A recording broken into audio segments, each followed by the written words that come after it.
My name is Tyler Grossman. This is the cost of healthcare in America, focusing on hospital bills, insurance costs, and medicine prices. Why this topic matters. The reason why you and every other American should care about the cost of healthcare. How costly healthcare affects every American. Over 31 million Americans borrowed $74 billion in 1 year just to cover medical bills. Nearly one-third worry a major health event would bankrupt them. Costs keep rising. Health spending grew 7.5% in 2023, outpacing GDP growth at 6.6%. Family insurance premiums hit nearly $27,000 in 2025, comparable to the price of a new car. Many are not receiving the health care they need. Nearly 1 in 4 Americans report skipping or delaying medical care because of cost. Millions go without prescriptions, avoid doctor visits, or postpone surgeries they need, risking worse outcomes than higher bills down the road. How much healthcare costs? $1.4 trillion in hospital bills just alone. Hospital care spending grew 10.4% in just 2023. Average hospital stay costs $2,883 per day. Americans owe at least $220 billion in medical debt, and 14 million adults owe over $1,000 each.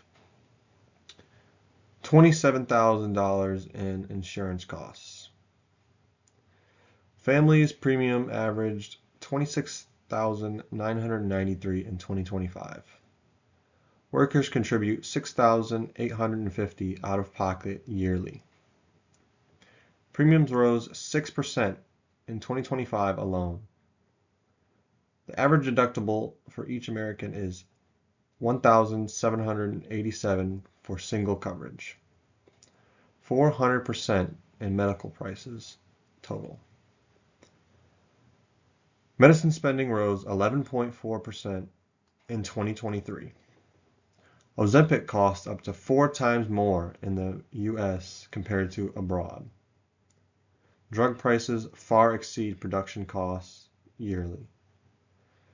9.2% of all health spending goes to prescriptions. The thesis of this presentation. Hospital bills are too expensive, insurance costs are too high, and medicine prices are costly, making healthcare in America unaffordable for millions of working families. The US spends nearly double on healthcare compared to any other nation. America owes over $220 billion in medical debt, and 12% of adults had to borrow money for healthcare in 2024 alone. The past solutions attempted. What America has done in the past to make healthcare more affordable. In 1965, Medicare and Medicaid were created. They were created government insurance for older people and low-income Americans, which now covers over 150 million people, but has not solved the cost issues in America. In 1984, the Hatch-Waxman Act for generic drugs, which streamlined FDA approval for generic drugs to lower prescription costs. Generics now account for 90% of prescriptions filled, but many brand name drugs still lack affordable generic alternatives. In 2010, the ACA, or the Affordable Care Act, also known as Obamacare, expanded coverage to 20 million uninsured, created marketplaces, and mandated essential benefits. Reduced uninsured rates, but premiums continued rising for Americans. The evidence on past solutions. The Affordable Care Act's impact in America. The uninsured rate dropped from 16% to under 10%, but employer premiums still rose 47% just from 2012 to 2025. Medicare negotiation. The IRA drugs negotiation saved an estimated $6 billion, but only covered 10 drugs initially. Medical debt persists. The ACA expansions. America still owes $220 billion in medical debt, 3 million owe over $10,000 each.